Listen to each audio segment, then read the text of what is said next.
He had been 4 years on the wall.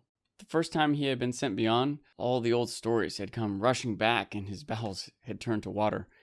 He had laughed about it afterwards. He was a veteran of 100 rangings by now, and the endless dark wilderness that the Southron called Haunted Forest had no more terrors for him.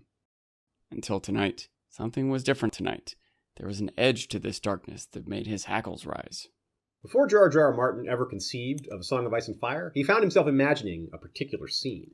Over and over it came to him, and eventually he wrote it down. The scene was of a young boy, son of a lord, living in a very cold place, witnessing an execution for the first time. Then he finds a dead direwolf and living pups afterwards. You know the one I mean. It's now called Chapter 1 of A Game of Thrones. It was just a seed then, and as George R. R. Martin has often said, there are two kinds of writers, architects and gardeners. So calling it a seed is perfect, because George R. R. Martin is the latter. From that seed grew the rest of A Song of Ice and Fire, and I guess we can be very thankful that his inner muse was so persistent and that he wrote it down. Or watered that seed, if you prefer to continue the metaphor. Now, obviously, that's quite a lot to have grown from one scene. The level of detail went from very cold place to an incredibly developed, deeply considered world with a variety of cultures and traditions, not to mention the rich history that we all love so much. Now, that same depth in the setting is found in the characters. Minor characters have compelling reasons for being who they are and why they are who they are. Now, all these concepts come together right here in the prologue. It's the only chapter that takes place before that original scene. It was kind of cool.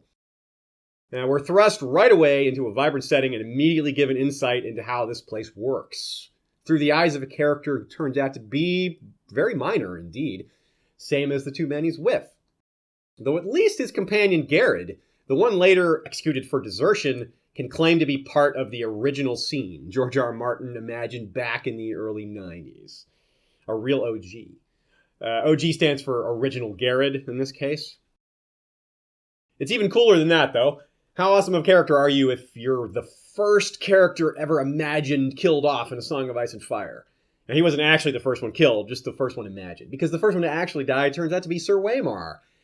Typical young lordling stealing the thunder of the common man-at-arms. Shameful. Anyway, Will is our point of view, but Garrod, again, sets some key events in motion. His death is not just the first in a long line of A Song of Ice and Fire deaths, it leads to the discovery of the direwolves, and prompts the dispatching of a search party, a certain party led by Benjen Stark. So these are major events that begin setting the stage for what are obviously huge parts of the story. The prologue, in turn, sets the stage for that. It isn't a very long chapter, and because it's intense and exciting, it's easy to dismiss as an action scene. But there's quite a lot going on. We just have to slow things down long enough to figure out all the stuff that George has packed into each sentence. And that's a real challenge because, consider back when you're reading it for the first time. Who wants to slow down and do all that analysis when you've got some warrior dude about to cross swords with a creepy supernatural being? So, yeah, very few people are going to slow down and analyze that, which is why we have to reread and why it's so much fun to do, because there's so much there. It's a rewarding experience.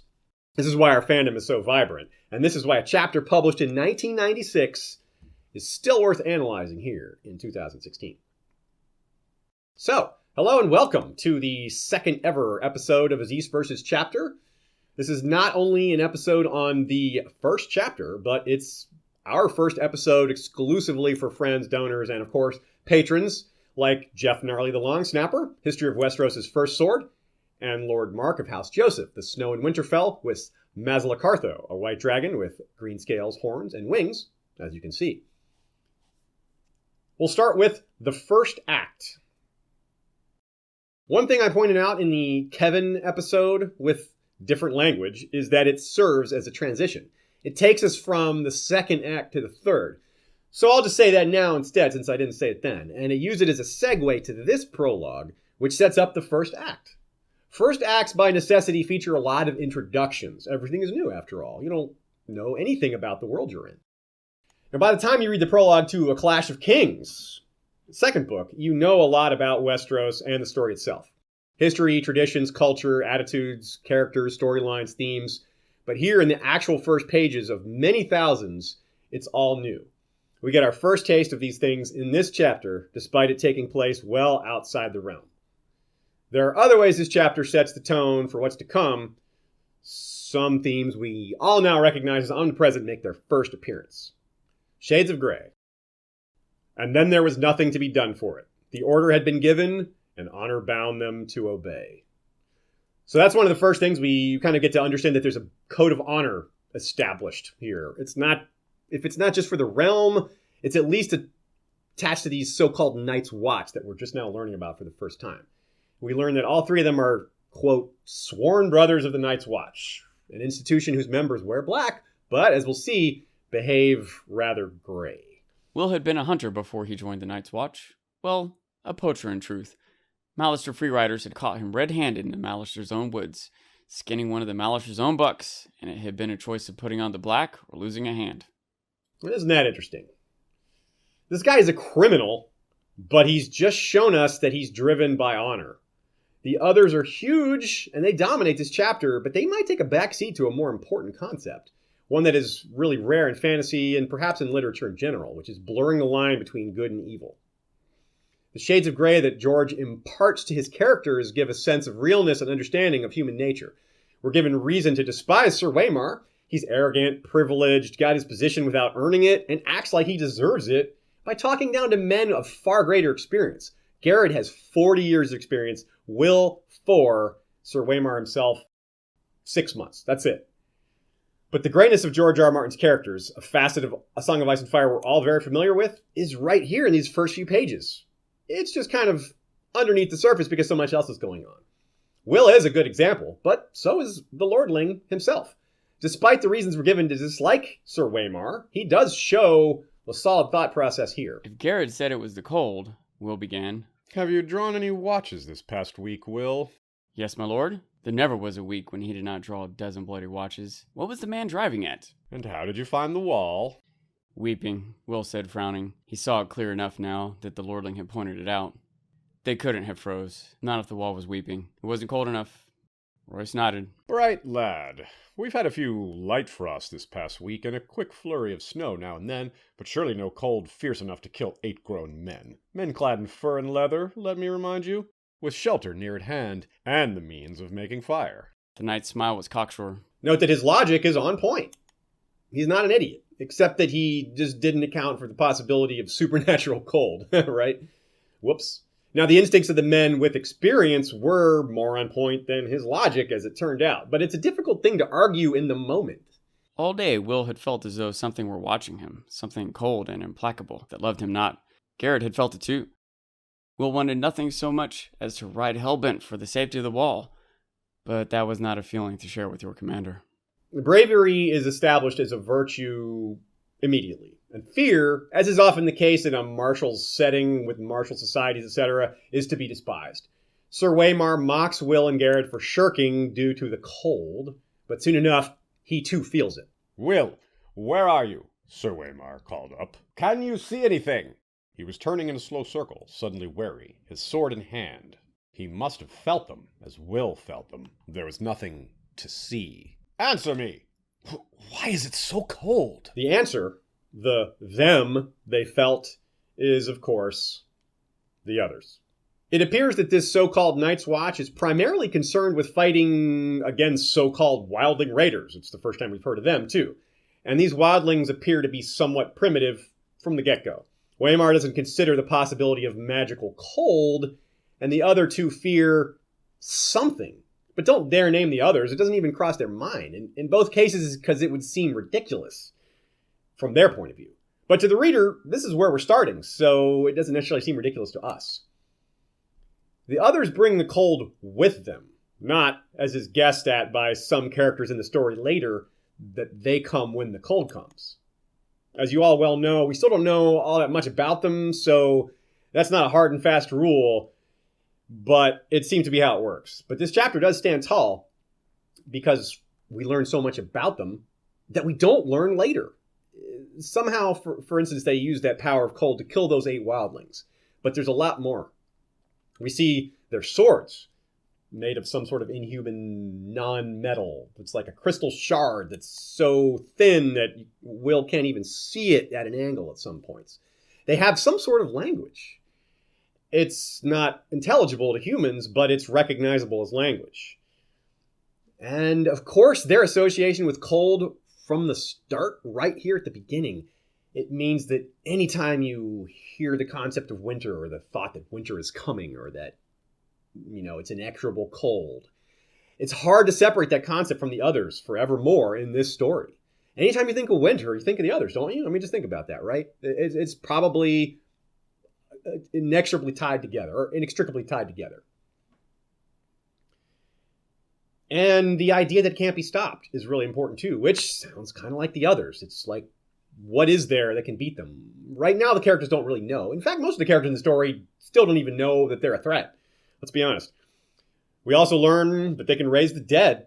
That's pretty scary, right? But if we're looking at it from a more subtle point of view, what they seem to be doing with the raising dead is that they're skin changing into those dead bodies in a manner similar to what is introduced for the Starks in the very first chapter following this prologue when we meet the direwolves. And soon they start having that magical connection with them that we learn is skin changing. But that's really what the others are doing here. It's kind of a corrupted version of that.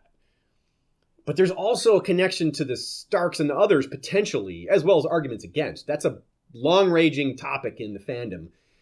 There isn't a lot of evidence for it either way, but one thing that distinguishes both the Starks and the others is the distinct look, and a lot of that look has to do with the eyes. The Starks frequently have distinct gray eyes. While, of course, one of the things we know about the others is their distinct blue eyes, and that those same blue eyes appear in the corpses that they animate. Sir Waymar rises with those very blue eyes, having had gray First Men eyes before. Something to think about. The other halted. Will saw its eyes, blue, deeper and bluer than any human eyes, a blue that burned like ice. They fixed on the longsword, trembling on high, watched the moonlight running cold along the metal. Now note also that these others are described by Will as twins to the first, is how it's written. And you know George loves to play with language, so it might just be a metaphor. They look similar. But if we're getting into that whole topic of, do they have a common ancestor? Is it the Starks? Are they all related to each other? Maybe that's why he's characterizing them as twins, because they're literally related. They have a blood relation kind of undescribed and changed over the eons and masked by whatever magic is in play that we can't really describe. So there's a lot going on there, and it's really neat that we just don't have more. This information we have. In some cases, we don't have any more information in the later books. 5 more books go by, and this prologue contains most of what we know. It's really something. So here's something that I think is fun. It's kind of impossible. I'll call it near impossible.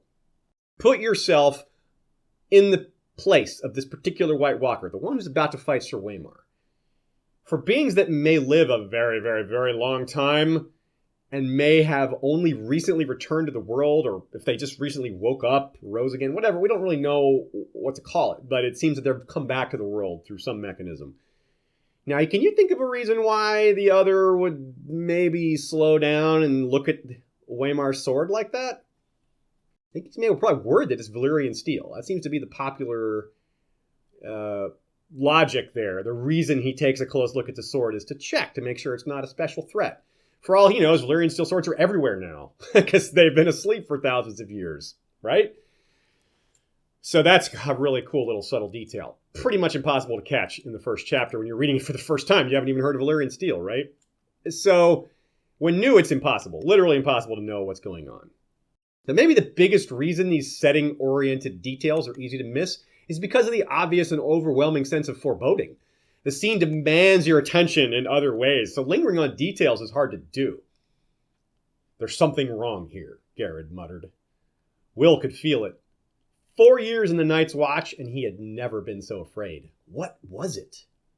So Will, a veteran, has already thought this to himself, and Garrett is far more experienced than he, and they've been having these feelings for a while. They've been tracking these wildlings for days, and when we first meet them, several days have passed. They're several days into that search, and this feeling has been with them the whole time.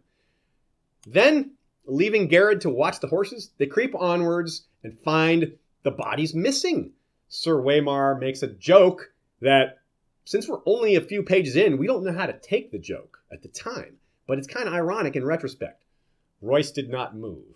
He looked down at the empty clearing and laughed. Your dead men seem to have moved camp, Will. Yeah, actually, that's exactly what happened. The others animated the dead wildlings and marched them off somewhere. So this notion, of course, doesn't occur to Sir Waymar. So it's easy for him to tell himself that Will was lying. And because he didn't see the dead men there with his own eyes. But the readers know for certainty that Will is not lying because he's our point of view. We know and we see inside his head he's not lying, and his terror is real and palpable. Will's voice abandoned him. He groped for words that did not come. It was not possible. His eyes swept back and forth over the abandoned campsite, stopped on the axe. A huge double-bladed battle axe still lying where he had seen it last, untouched. A valuable weapon. The weapon's presence makes sense later, and making sense of it becomes terrifying. The tension grows anyway, though, despite that reveal being delayed. Now, Song of Ice and Fire makes me feel a variety of emotions, but only the others can tap into that sense of primal terror. I got a chill the first time I read the prologue to A Storm of Swords, because we finally get a hint of the others after so long, after that long layoff. And this prologue sets all that up. A shadow emerged from the dark of the wood. It stood in front of Royce. Tall it was, and gaunt and hard as old bones, with flesh pale as milk.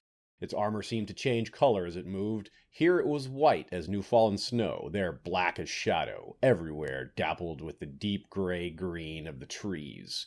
The patterns ran like moonlight on water with every step it took. So what do you get out of that? Shadowy, icy, graceful, old, really old. And the shifting colors, that's interesting too. They seem to manifest in three particular shades: green, white, and black. Does that sound familiar? It should. Those just happen to be the colors of Dany's dragons. I don't think that means anything. It's not, I don't think it's an intentional parallel. It might be though. And I did always think it was interesting that George went with the more muted colors for the dragons. No silver or gold or red. In history, there are some like that. There's a famous red dragon. There's silver and gold. Those were out there. But the ones in A Song of Ice and Fire proper, not so much. He went with the muted colors. He may have been thinking of the parallel. It could be a coincidence. I lean towards coincidence, but hey, it's everyone's interpretation is valid here. We don't know yet, if we ever will. They emerged silently from the shadows, twins to the first. 3 of them, 4, 5. Sir Waymar may have felt the cold that came with them, but he never saw them, never heard them. Will had to call out. It was his duty. And his death if he did. He shivered and hugged the tree and kept the silence. In its hand was a longsword like none that Will had ever seen. No human metal had gone into forging that blade. It was alive with moonlight, translucent, a shard of crystal so thin that it seemed almost to vanish when seen edge on. There was a faint blue shimmer to the thing, a ghost light that played around its edges, and somehow Will knew it was sharper than any razor. Yet despite the otherworldliness, we are clearly meant to see the familiarity here as well. These are humanoid creatures carrying swords and wearing armor. A child's snow knight is a quote that comes much later in the series as an offhand comment made to Sam. But really, they are a lot like knights.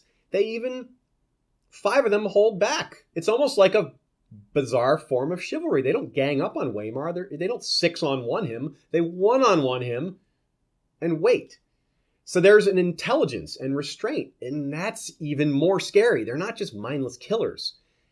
The one that Waymar's fighting also eventually speaks. And though his words are alien, his gestures and tone are human enough to be recognized for what they are.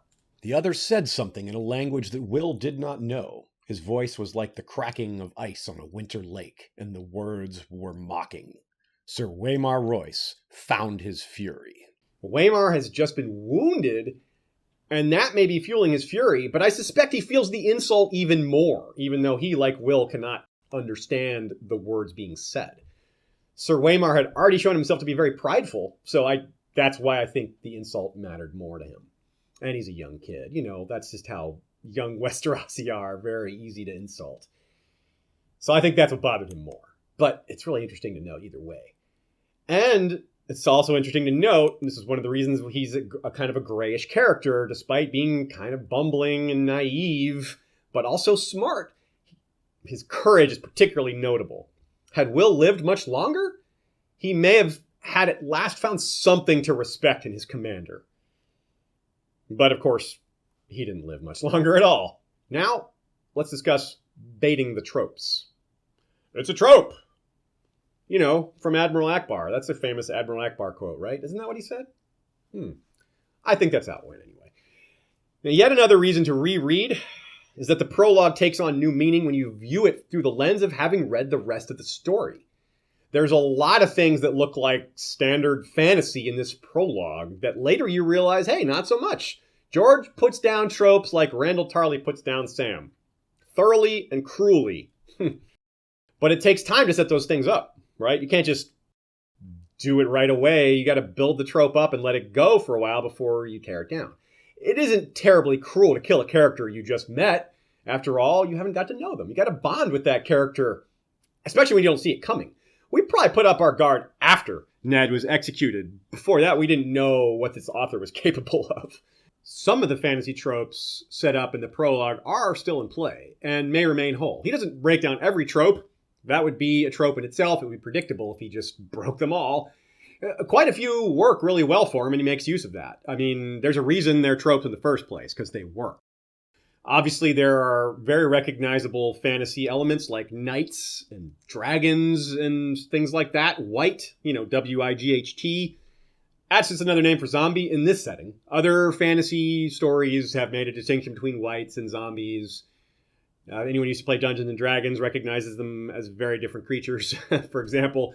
But in A Song of Ice and Fire, functionally, they're pretty much the same as zombies. There's no real difference that I think is important to point to. So call it what you want. The story calls them wights, and that's what we should call them. But really, if we're getting down to it, they're just Walking Dead. Other than the blue eyes, which is all the Rey's dead. That's really the only other difference they have. And frankly, a prologue where monsters kill people, that's been done a million times too, while we're at it. One cool meta reversal he does relates to that description of the others, though. In particular, that they're white. Not W-I-G-H-T this time, I mean the color. While the Night's Watch is in black. Hey, that's kind of nice, right? The bad guys are in black, and the good guys are in white.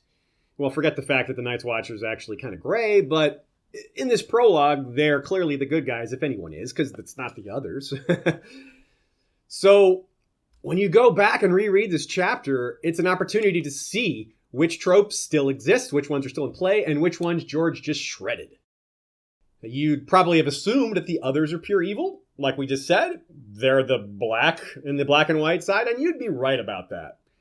As an aside, I'm not one of those people who believes the others are gray. I don't think there's any good in them at all. However, I do believe that they were made by the Children of the Forest, and the reasons for that are very gray. The moral grayness comes in their creation and those that created them, not in the others themselves. In other words, there's a lot of nuance in their origin, but not in their purpose, at least as far as what we know now, and at least as far as humanity is concerned. Even more so, the zombies/whites that they animate, who we have seen do nothing other than attempt to kill humans. Or succeed to kill humans. On the other hand, you would absolutely not have guessed that it would be well over 100 chapters before we saw the others again. That's really how much it is, over 100. You would also not have guessed that this first chapter after 5 books contains more others, 6, than all the others combined. Yeah, that's kind of hard to say, isn't it? The point is that there's more others in the prologue than all the other books put together. Wow. I think the dam, in that regard, is going to burst come the Winds of Winter. I think we're going to see a lot of others then. But the point remains, the trope he did wind up breaking. Yes, the others and whites are not the most original thing George R. R. Martin has done, but the way he uses them in the story, that's what sets A Song of Ice and Fire apart. They emerge from the shadows, and I wish there had only been 4. Yeah, because then they'd be 4 shadows. Ugh, God, I couldn't. I'm sorry. I'm sorry for that one. That was really terrible. Let's move on to foreshadowing and the familiar. This chapter starts to set up the plot, the setting, and introduces us to the mysterious bad guys. Also, a few names and some context that become clearer later. We learn about the wildlings, that they're primitive, that they're raiders, that they're enemies of the Night's Watch, and I guess of the realm in general. You could probably have figured that out. We learn that there's some guy named Maester Aemon, who's kind of a wise man. He's the first one Will thinks of when he's thinking of who's going to make sense of all this. We learn of someone named Old Bear Mormont, who's in charge. That obviously becomes clearer later. We learn the names of 2 houses. Royce, of course, is the first one. And we also learn of Mallister, because that's where Will is from. He's not a Mallister, but that's where he was arrested. And we hear Waymar make the call for Robert when he's fighting the others. So we kind of learn who the king is. We don't know who that is at the time, but once the name Robert comes up later, we're like, oh, that's who he was talking about. Robert Baratheon, the king. Okay, yeah. Now, also, we're introduced to several themes that manifest in Westerosi culture and or George R. R. Martin's writing style. The two are intertwined. The first one I'm going to talk about is mocking disbelief. Do the dead frighten you? Sir Waymar Royce asked with just the hint of a smile. That's pretty ominous in retrospect, isn't it? I mean, the dead should frighten you when they're walking and trying to kill you. So yeah, they do frighten me. Blue eyes on dead bodies? Yeah, that's scary, right? But Sir Waymar's sentiment, this sort of scoffing, this mocking disbelief, this term I'm using, is repeated many times by many people, including intelligent men like Tyrion. It's not just for the naive. Mocking the supernatural, comparing the idea to creatures imagined for the purpose of scaring children, like grumpkins. They just put the idea out in general. That just a lot of that whole thing, the whole poo-pooing of the supernatural, which is kind of funny because this is clearly a world where the supernatural is real. It's just that certain forms of it have been out of human mind for so long, it's become far-fetched. But here we are again. Even now, with 5 books in the books, most of the realm would still probably laugh at the idea of The Walking Dead. Like, let that sink in for a second. We are completely comfortable with the idea. We saw it in the prologue. It's been with us the whole time. But 98% of every character you can name would still probably find the idea ridiculous. Even now, this far into the series. That's just how far we've gotten and how far we haven't gotten. Now, again, I think the Winds of Winter is going to be the turning point in that regard. I think a whole lot of people are going to learn. Winter is coming. It's getting to the south. Things are happening. The wall is extremely weak.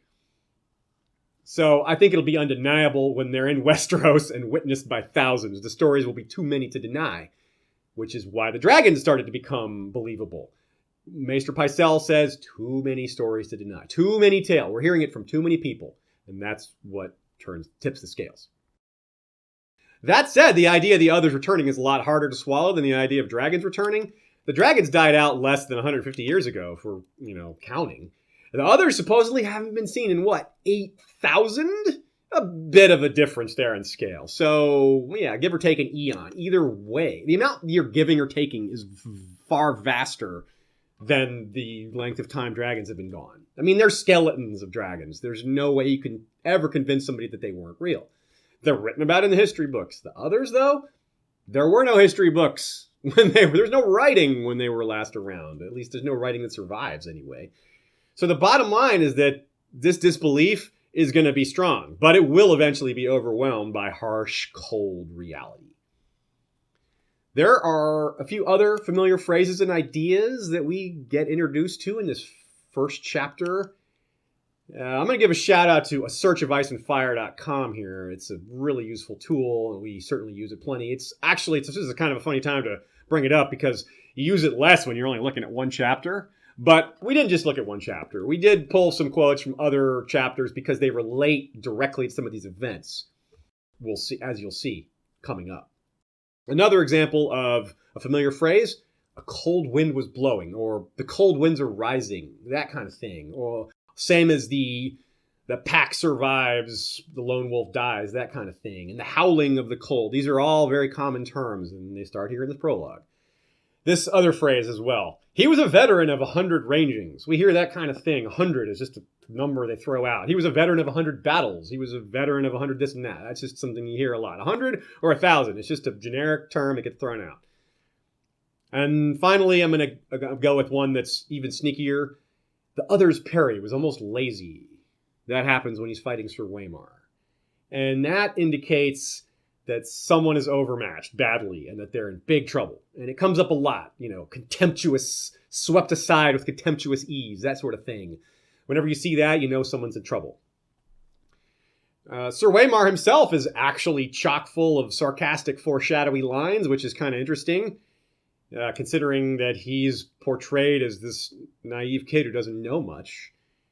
But his lines don't seem sarcastic, or they do seem sarcastic. They don't seem very foreshadowy at first, but looking at it again, it's just full of it. My mother told me that dead men sing no songs, he put in. My wet nurse said the same thing, Will, Royce replied. Never believe anything you hear at a woman's tit. There are things to be learned, even from the dead. His voice echoed too loud in the twilight forest. Sam and John and others certainly learn from the dead. Bran and Mira and Jojen learn from the dead as well. Cold Hands in particular. But yeah, none of them sing any songs. I'm glad for that. Thankful you don't sing, dead people. You could say I'm grateful, dead people. Ugh. Okay, here's a section called Heirloom Seeds. Yep, seeds again. We're running that metaphor back.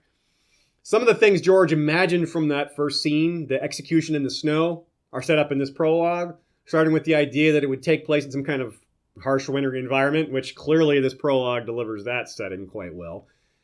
But it's more than just the setting. He wants to deliver that cold theme, which he quickly accomplishes. He starts us well north of the wall, a phrase we quickly associate with freezing temperatures. Not just the wall, but north of the wall. When you think of north of the wall, it conjures up all kinds of things that we all well know by now.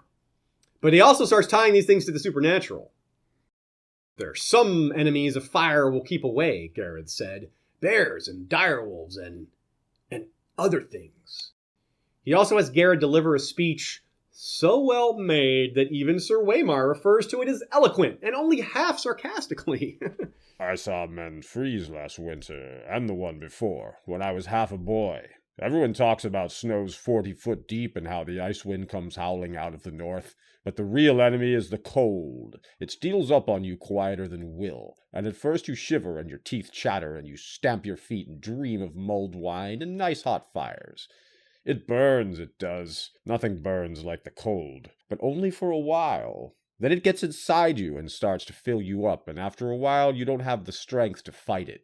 It's easier just to sit down or go to sleep. They say you don't feel any pain toward the end. First you go weak and drowsy, and everything starts to fade, and then it's like sinking into a sea of warm milk. Peaceful, like. So the nature of cold and the physical and psychological effects it has on a person are explored early on. These are things George really wants us to know right away, and I hardly need to explain why. The cold is obviously a huge part of the story, and the farther we go, the more important it gets.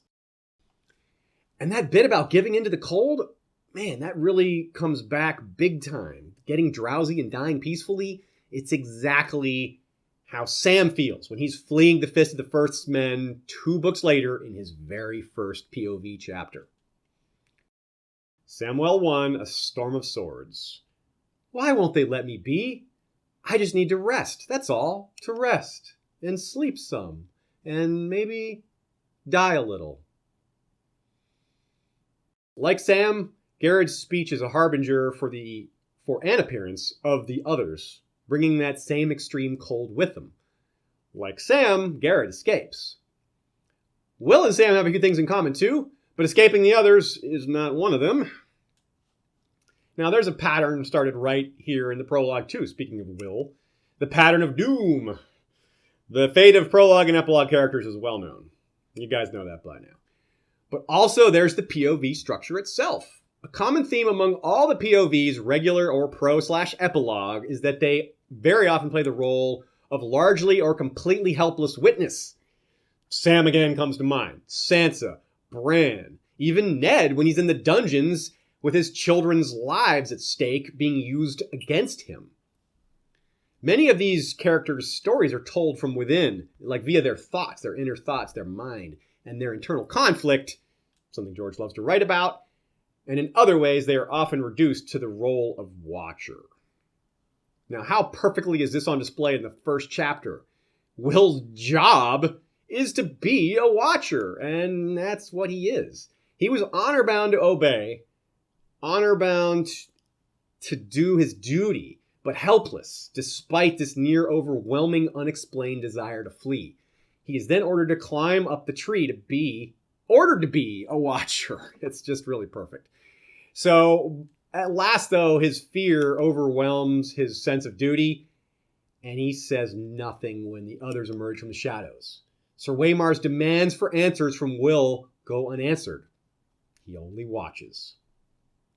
Now, eventually he climbs down after waiting and thinking the danger is past. He sees the unmoving body of Sir Waymar and the broken sword and knows that what he's just watched needs to be told. But the watcher had been watched, it seemed. As soon as he turned his back on the corpse, it rose. And though the timing is surely intended to be in part dramatic effect, it does kind of indicate the others knew he was in the tree and just waited him out. Or does it? It might mean that. This could be wrong. It could be instead that the others can set corpses to rise on some kind of trigger or something. I don't know what term to use. We'll have to go with that. Think about Bran and Meera and Coldhand showing up at the cave of the Three-Eyed Raven. The whites just burst forth from beneath the snow. I don't think there was an other nearby for that one.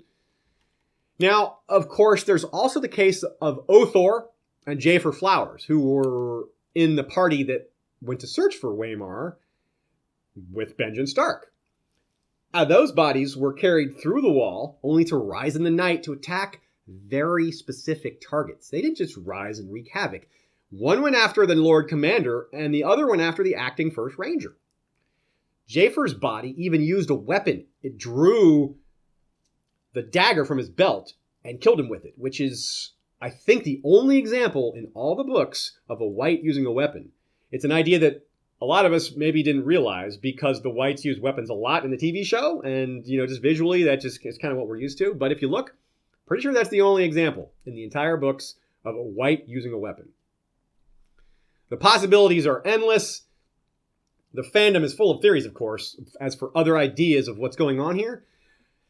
Waymar himself is from an ancient line with king's blood.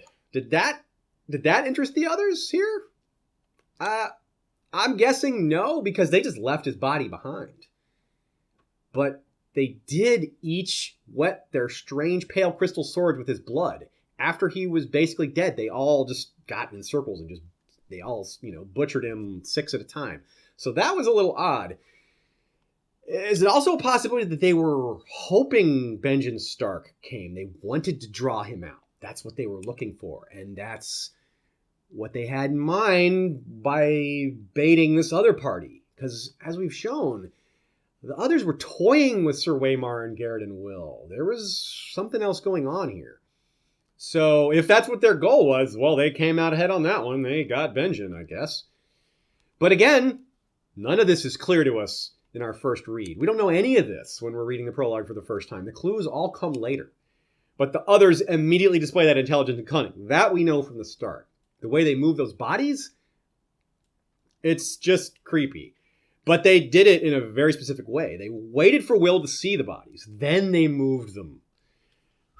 And they followed these guys for days. For days. And that's why Garrett and Will just had this overwhelming sense of dread, because it had been with them for days.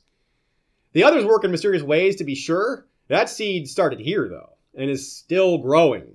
They're still quite mysterious and still quite capable of driving people to madness, I would think. Now, this is a theme commonly found in the works of H.P. Lovecraft, which is a protagonist not being killed, not being tortured, not having physical harm come to them, but being driven mad to beyond a point of recovery by seeing some dark truth about the world that nobody else knows or would even believe. So you can see that happening right here. That's what happens with Garrett. He runs off and he's so afraid that he's willing to be executed. He's willing to face desertion. That's just how mad and scared he was. This is psychological cruelty. The others, because they're doing this on purpose. It's exceptional. This is terror by design. And it's worse than a standard, normal, healthy fear of death. I mean, again, Garrett knew what was going to happen when he deserted, right? The horror is just so unspeakably terrible that not just the execution, but the shame is preferable to facing it. And we don't have trouble accepting this concept, perhaps because fear and terror are real. We know those things, and we know how primitive and unthinking they can make someone. The others are not real, but they were to him. So let's start our final section here, which we're calling The Madness of Garrett. We should start back, Garrett urged as the woods began to grow dark around them. The wildlings are dead. How right he was. The wildlings were dead, but not dead. Undead. And that is a damn good reason to start back. Garrett's concern here is the first line in all of A Song of Ice and Fire. And as we've seen throughout this episode, his fear grows as more and more things just feel wrong to him and to Will. And we later find out that these two are not ordinary rangers.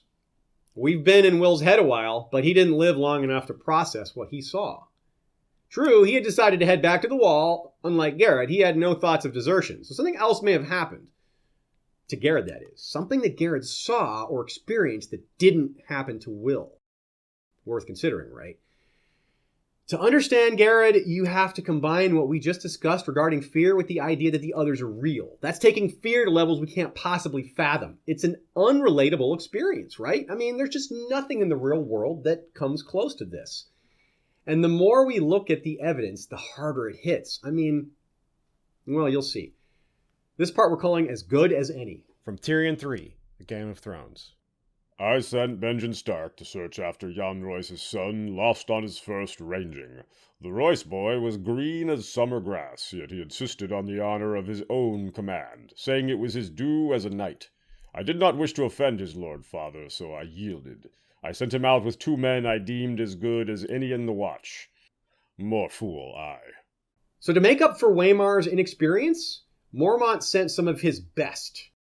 When you reread the scene, realizing that Garrett, a 40-year veteran of the Night's Watch, one who joined as a boy, not because of a crime, the fact that this guy is scared, well, that fear becomes much more palpable, much more meaningful. He'd lost toes, both ears, and a finger to the cold, and he's afraid of it. Right now, like never before. This guy was tough, and has known no life but the wall. Now, the old bear way is in again here. This is interesting. From Tyrion 3, A Game of Thrones. Garrett was near as old as I am, and longer on the wall, he went on. Yet it would seem he forswore himself and fled. I should never have believed it, not of him. But Lord Eddard sent me his head from Winterfell. So something was watching them. They felt it, as I showed in a quote earlier. That something most certainly could have killed them sooner, though. That something didn't kill Garrett on purpose, I'm thinking. Now, killing Garrett would have some benefits. They get another white in the army of the dead. But I think his fear has more value. I just went on at length about this man's experience and quality as a ranger. If something scares that man, wouldn't some of his sworn brothers lose a bit of heart too?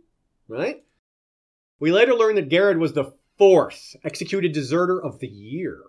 The implication is that Sir Waymar's 3 were not the first to encounter the others and flee from them. Which might add to the argument that they're letting a few of them go on purpose to spread this fear. Now later, Robb and Bran and Theon encounter more deserters with some wildlings, including an important name that we all know. These men and women are frightened and desperate. From Bran 5, A Game of Thrones. You want to go back there, Osha? More fool you. Think the White Walkers will care if you have a hostage? No, they won't. Well, maybe they will if it's a Stark, but not enough to let you go. So Garrett was not the first, nor the last, to be scared to the point of oath-breaking, knowing full well that the North is extremely hostile to a deserter from the Night's Watch. There's just no safe havens. Think about the chance they're taking, just how desperate the whole thing is. And for Garrett, it's even worse. He's not a wildling. What a thing to give up, though. 40 years on the wall is to be revered, at least by other members of the Watch and some of the northern houses, and maybe a few others around the Seven Kingdoms. Certainly not by Sir Waymar, though. But by Jeor Mormont, definitely. He knew his worth at the least. And the regard of the old bear is something to be proud of, right? That's important. And surely many of the other brothers felt this way too, including Will. Garrett's hood shadowed his face, but Will could see the hard glitter in his eyes as he stared at the knight.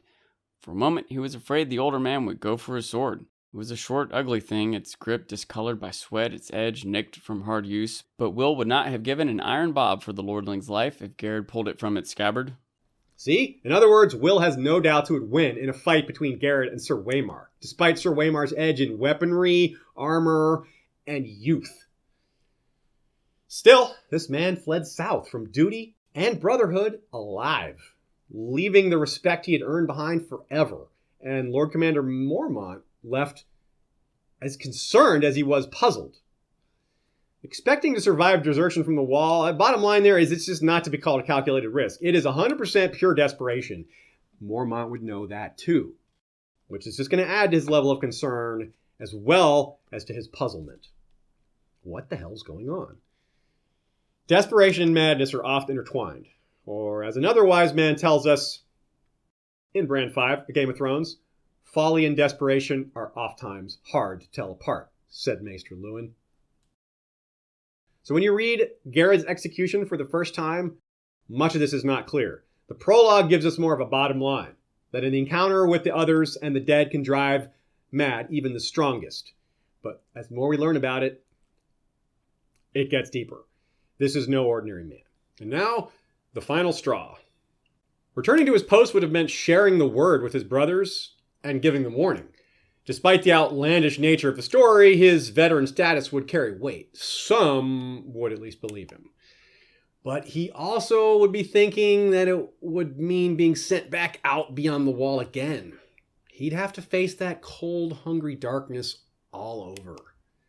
That same evil intelligence that didn't kill him when it had a chance is lurking out there and growing stronger.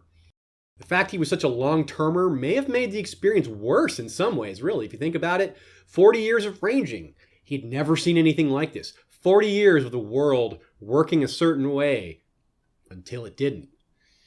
Ancient legends came to life. So he ran. And he ran for a while before he was finally taken and executed. Thus, he would have had time to think about all that. And also about, well, what he saw. But what did he actually see? This is a bit of a mystery. He was left behind with the horses while Will and Sir Waymar went ahead to see the dead bodies. He was not there to see the bodies moved. He never knew that they never saw the bodies or the moving of the bodies. He was not there when Sir Waymar rose. He was probably long gone by then. In fact, Will waited in the tree for a long time. If Garrett did wait, did he see Sir Waymar come for him, maybe? Did he see his one blue eye and his one tail transfixed by a shard from a shattered Castle Ford sword? Or did he see the White Walkers, their terrible frozen aura in close proximity? Well, whatever he saw, even when on the execution block, even when Lord Eddard Stark pronounced a sentence of death while holding aloft the great and dark Valyrian steel sword Ice, it was the others on his mind. So says the man who would take Mormont's place a few books later, a man noted in this very quote to be a good judge of such things. From Bran 1, A Game of Thrones. The deserter died bravely. Robb said. He was big and broad and growing every day, with his mother's coloring, the fair skin, red-brown hair, and blue eyes of the Tullys of Riverrun. He had courage, at the least. No, Jon Snow said quietly. It was not courage. This one was dead of fear.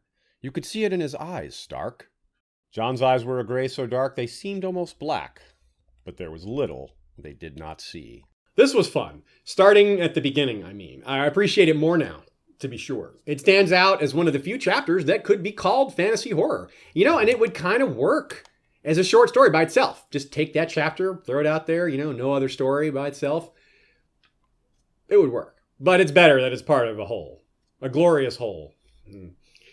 I hope you've seen how much extra value this chapter has because of what's come after it. So I look forward to reading it again too, after further books are released and the nature of the others becomes more clear. And I hope you do too.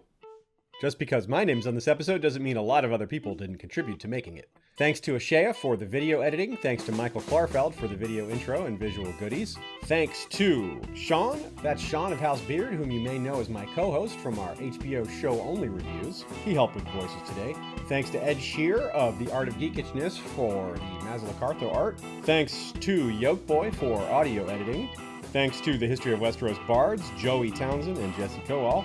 And of course, thanks to our many patrons who make this episode possible in the first place. Starting with our peers of the realm, the mysterious BR, Hand of the King, Lord Jim the Fortuitous of Wars and Politics of Ice and Fire blog and Warden of the West, Lord George Stormsville the Cunning is Lord of the Chiliad and Warden of the East, Cabeth the Unfrozen is Lord of the Bricks and Castle Crimson Light and Warden of the North, Lady Kelly McMath of Covington is Lady of Villa Hills and Crescent Springs, Warden of the South.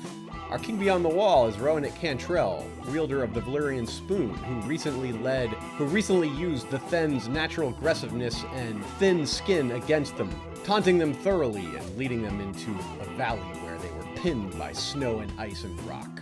The History of Westeros Small Council is made up of Lord James Inkblade, the Scholar Knight and Master of Whisperers. Grand Maester Saria of the Barrows is Cinder of the Citadel. Lord Robert Jacobs is Master of Coin. Rosie the Clever is Master of Laws. Lord James Tuttle is Master of Ships. The lords and ladies in their castles include Lady Direliz of Castle Naki, the Alpha Patron. Lord Dan of the Red Mountains and Castle Great Bell, Breaker of the Second Stone. Lord Skip of the Veldt, Lord of Castle Ganges. Mary Meg, Lady of the Bloody Stepstones. Gregor the Toasty, Lord of the Breadfort. Alicia Everlasting of the Green Blood is Lady of Desert Rose. Lord Ryan of Castle Stonegate is Guardian of the Rocky Mountain Pass. Lord Garin de Haviland is of Devil's Hand Keep. Lord Brandon Slate is the North Hammer and Harbinger of the Old Gods. Ashlyn Winter is the Hawk's Eye and Lady of Castle Skyfall. Lady Mikkel of Moonacre is leader of the Werewood Protectorate Alliance. Lady Kashan Valant is of Swine Harbor. Lord Barone of Hillcrest is Lord of the Halls and wielder of the Valyrian steel machete Everglades. Lord Alistair Whitaker is Lord of the Dawnhold. Lord Bemmy Snugglebunny is Guardian of the 100-Acre Werewood and holder of the Vorpal Snugglebunny. Lord Grayson Aurelius is the Crimson Angel, Lord of Hell's Caliber. Our King's Justice is Sir Troy the Steady, wielder of the Valyrian steel blade Fate. Our Kingsguard is led by Lord Commander Dubbington the Red Bear, and is made up of Sir Andrew the Dragonseed Prophet, Sir Dolorous D, Sir Darren the Red, Knight of the Forums, Elia of New York, Lady Ola the Amber Knight, and Willa Crowsbane, Guardian of White Tree, First Lady of the Free Folk. The History of Westeros Night's Watch is led by Lord Commander George the Golden, First Ranger Fabian Flowers, the Bastard of Greenshield, First Builder Lyanna Kelly, the Lady of Steelhold, and First Builder Patchface of Motley Wisdom.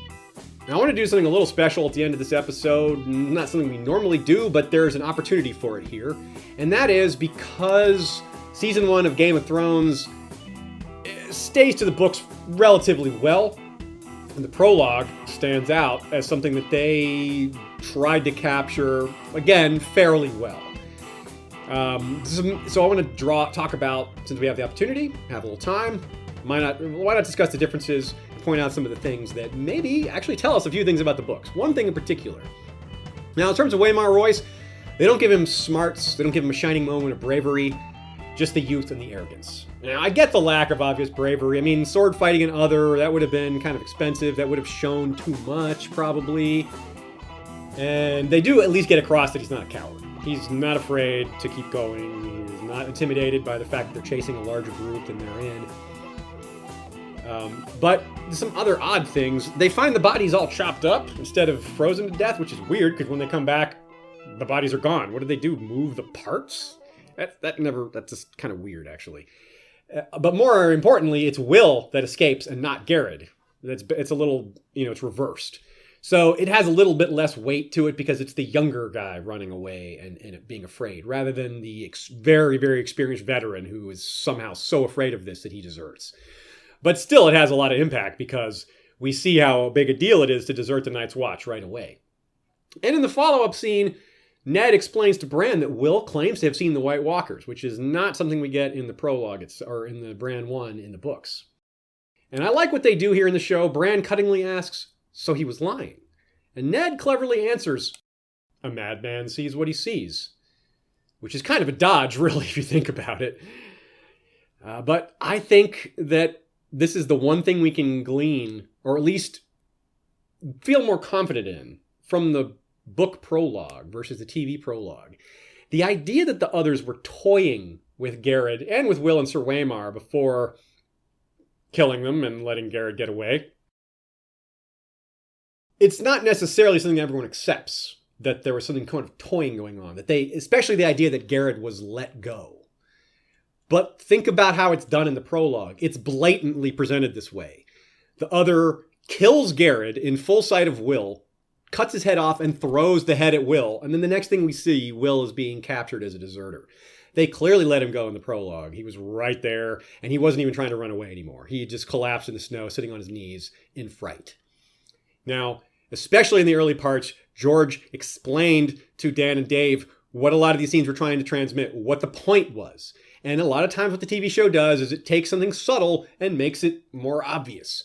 So, if indeed that's what's happening, that's what we've seen here. They took the fear that the others intentionally put into Garrett or Will, depending on whether you're talking about the TV show or the book, and wanted that to spread. And they did that in a subtle way in the book and a very straightforward way in the show. But I think the point is the same, and I think it is meaningful. So we'll have to wait and see what's in store for us in the future, whether the others were going to continue to use this tactic of spreading fear. But I think even if they don't engage in it too much anymore, it's already started to work. And as more people in the realm find out that the others exist again and are real, it'll be very interesting to see how that fear spreads through the realm and how that works its way through with all the other plot lines that are happening right now in A Song of Ice and Fire. Until next time, Valar Morghulis.